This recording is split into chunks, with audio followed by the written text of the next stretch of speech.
Hello and welcome to the Chucast. It's Hartou. Welcome back to our WCBL Season 5, Week number 7, Team Builder and Battle versus Antoine, the coach of the Johnson City Jellicents.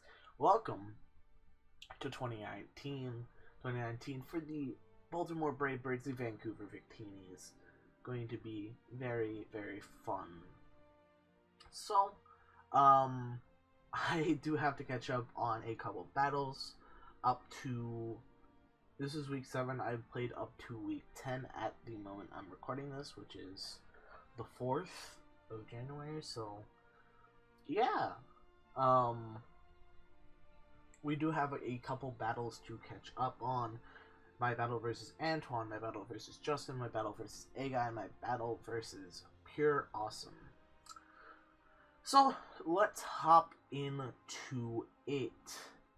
I don't have his Z users, unfortunately, because I'm not taking all the time from my computer to load up the WCBL doc.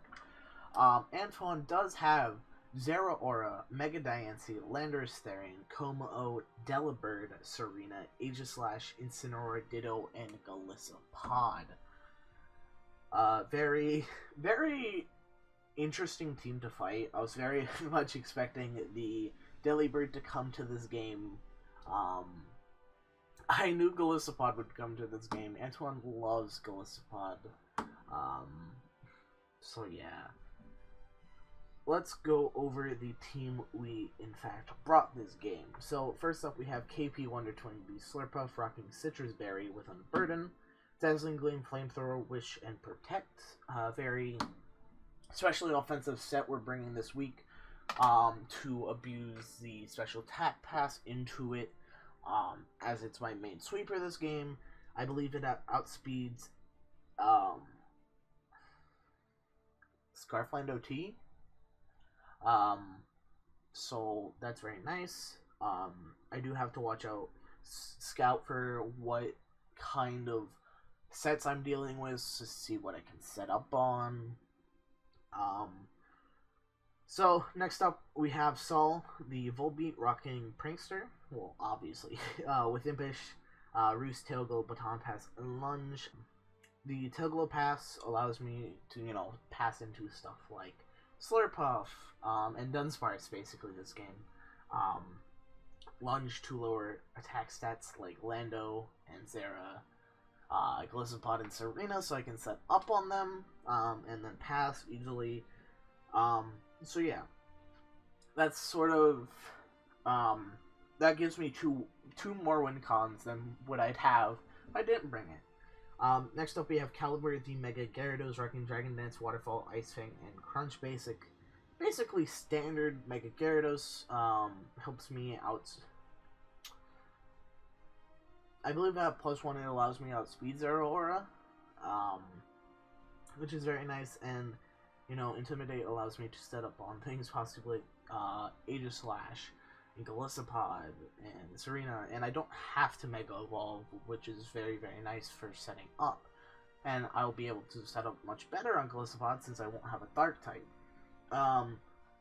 Let's hurry up with the team. Next up we have Assault Vest Tangrowth to take hits from mons such as Mega Diancie, Zera Aura if it's special Como-O, somewhat Aegislash, knockoff to knockoff items on his team, which is very important. Earthquake to hit stuff like Zera Aura, Mega Diancie, Power Whip for stab, and HP Ice to hit Lando T. Next we have Jason Vigo, the Deoxys Defense. Spadef this week just to handle Mega Diancie because it is a huge problem. Hazards with Seismic and Recovery, basic stat, basically standard for what I've been running. Hazards are very helpful this game to possibly sweep with Slurpuff, Mega Gyarados. Or our last mon, Dunce. Chase is here again, rocking Agility, Shadow Ball, Ice Beam, and Hidden Power Ground with Ghostium Z to deal with that fucking Aegislash. So, that's our team. Let's hop into the battle. Antoine did, in fact, bring the Golisopod, Aegislash, Serena, Zera Aura, Diancie, and Landorus Therian. So I'm going to lead off with my Deoxys defense, as it is the best lead overall, except for versus something like, Aegis Slash if it wants to set up, maybe Serena, but, and then Mega Diancie. But I can plan accordingly on what he leads with more easily with Deoxys defense than leading with something like Mega Gyarados or Dunce or Tangrowth or something like that. It is very obviously, but I definitely think it was the safest lead for me. He does lead with that aura, so I'm going to predict him to click Volt Switch, obviously, here. I don't lose anything by just setting up hazards, so I believe that is what I do. I set up my rocks here, and rocks, unless he is Rapid Spin on Serena, which I don't doubt he is, or Defog on Lando. Hazards are, that rock, the Soft Rocks are there to stay. So he's going to Diamond Storm me, crit me, which means I should live another one, guaranteed, unless he crits me again.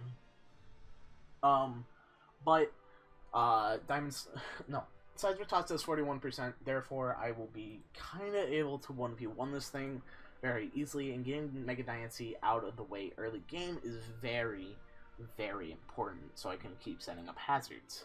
So he's going to switch out into his Aegis Slash here as I click Recover again just to get up to 100%. His Aegis Slash is in fact Air Balloon, so I'm going to go on my Tangrowth. It was my safest play. Looking back on it, hindsight 2020, Toxic Aegis Slash, it really deals with my team a lot, but I'm going to click Knockoff. I want to knock off his Air Balloon. I want to knock off things like maybe Zeraora's Scarf or something, or Lando T's Scarf. So, here I believe I click EQ. No, I click Knockoff. But I do click Knockoff, knocking off Serena's Leftovers, which was very, very good, to get rid of this thing's sustainability. So, he clicks Rapid Spin, gets rid of my hazards, which is very unfortunate. I'm going to click Lunge, get that Zeraora's attack lowered. And this is the scenario I played out in my head.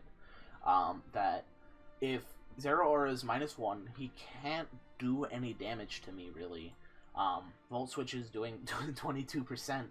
He goes down to Mega Diancie. This is perfectly fine. I click Baton Pass into Slurpuff. He does miss Diamond Storm, but I feel like if he landed Diamond Storm, it would have still been fine, because I would have been knocked into Unburden, which wouldn't have meant much. But he does decide to switch out into Gliscopod as I click Wish, trying to bait him to knock me into Unburden range, give me my Unburden boost, and go Unburden range, and then get all the way back up to full with Wish and Protect. So he goes into Gliscopod, I knock him into the range of Emergency Exit, and he's knocked into, he goes into Serena. I don't know why I was Citrus Berry if I was Wish Protect. Who knows? Who knows and who cares? But he does outspeed me, unfortunately, because I'm not in my Unburden range. He does a shit ton of damage to me. I get my Citrus Berry now, and I'm in Unburden range. Yeah, and so it's looking like a wrap. Like, at this point, I win because Aegis Slash doesn't take the hit. From Flamethrower, nothing does. So his only way to win right now is to bank on Scarf Zeraora, which is very unfortunate. So unfortunately he is Scarf Zeraora. It does give me intel. As now I can plan accordingly. Scarf Zeraora is here. Fuck. I go into my Volbeat. I click Lunge here to lower his attack so I can set up again. I click Roost here just to get up to a healthy amount of HP so I can possibly set up on Aegis Slash or Gliscopod if I need to. I go into Deoxys Defense as this thing can't really touch it, as this is my dedicated counter to Mega Diancie. I click Recover to get up to full HP, possibly think he'll go into Aegis Slash However, he does not. He goes into Glisopod and forces me out into my Gyarados. His Leech Life does not much. And I'm going to click Dragon Dance here. Very bad play. I should have just clicked Crunch or something, and the Zeraora would have been gone.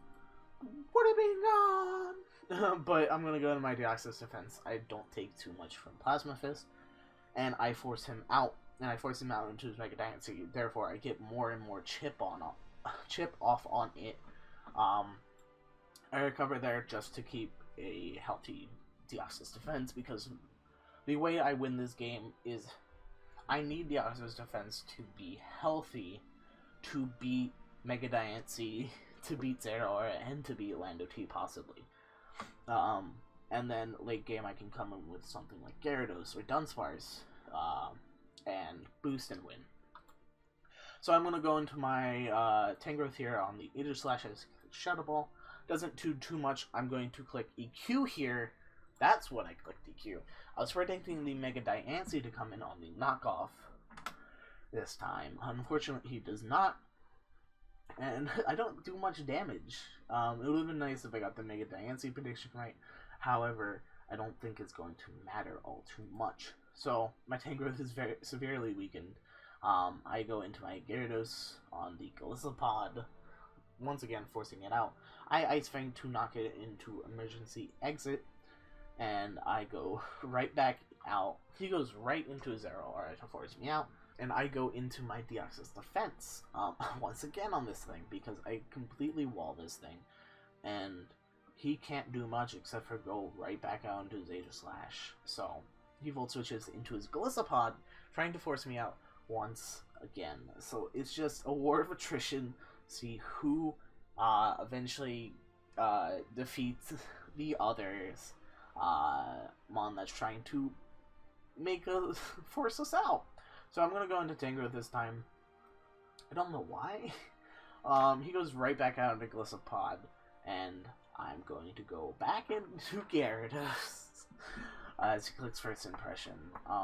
My Gyarados is being severely weakened. I crunch here, and the Glisopod at this point is weakened to the point where it can't switch in on anything, so that's very good for me. He goes into his Mega Diancie, however, as I click Crunch, and I do knock it out, which is very, very good for me.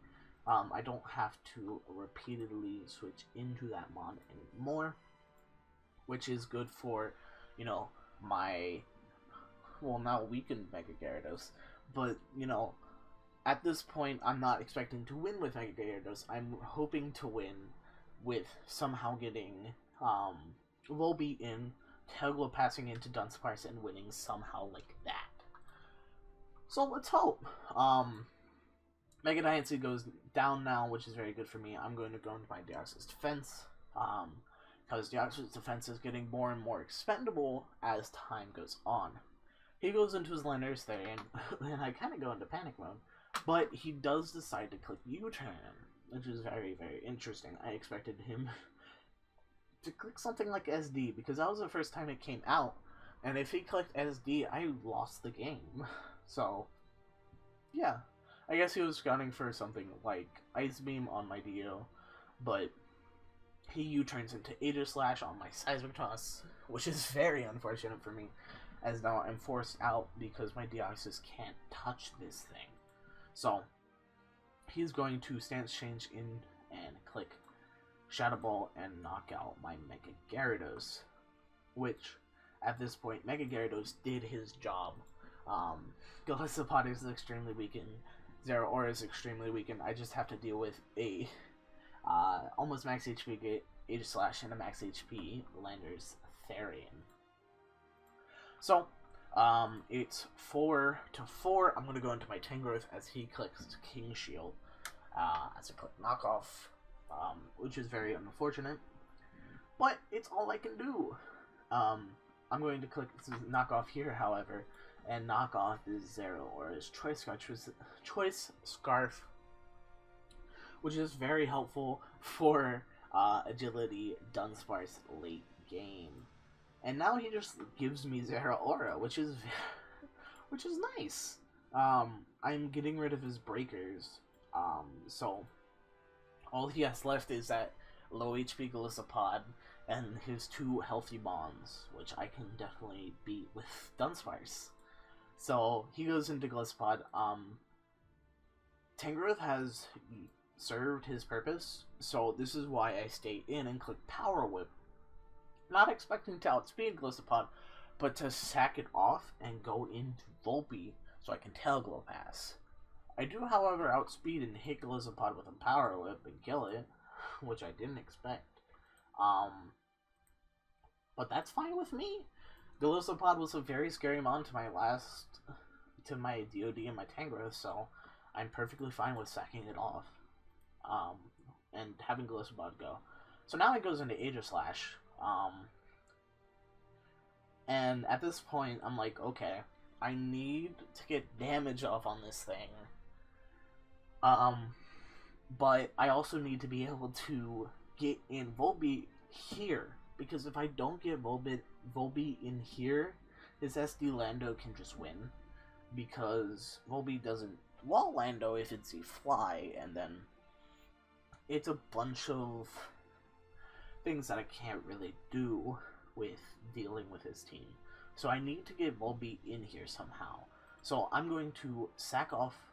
Well, I'm going to knock off my Tangrowth, essentially sacking it off. I don't need Tangrowth for the rest of this game. So, yeah. I definitely feel like this is a necessary sacrifice for this game. As now I go into my Volpe, and I have the way to win this game. Because I Tail Glow up here, he Toxics, nothing knocked me out unless he was Z-move Aegislash, which I don't think he has the access to. But I'm able to Tail Glow Pass into Dunce freely because he Shadow Balls here, which is very interesting. I click Agility here as he's going to click Toxic and miss, unfortunately. However, I don't think that matters. As here, I feel like, yeah, I bait out the King Shield because I'm like, okay, if not Shadow Ball knocks out Blade Form Aegislash regardless, but if he King Shield here as a Z move, I'm kind of fucked. So now here's where I go for the Z move, and ladies and gentlemen, Aegislash drops to Dunce. Dunce claims the kill of an Aegislash. This is why I love low tier mons. They're really, I can be really creative with them. I've really loved Volpe and Dunce right now, and they're very fun. He goes into Landers there, and I basically won this game because he pulls up a punishment and almost kills me. I believe he was Scarf Lando, but I do knock out his Landers Theron with an Ice Beam, and we pull up with the 3-0 victory on the back of Dunce and the gang. So, very good game to Antoine, as always. I love fighting Antoine. He's a very good guy, he's very fun, and it was really fun to fight him. So, very good game to Antoine. I hope we fight once again before either of us retire. But we do have our next opponent. That you'll have to wait till the next video, which I hope will be tomorrow.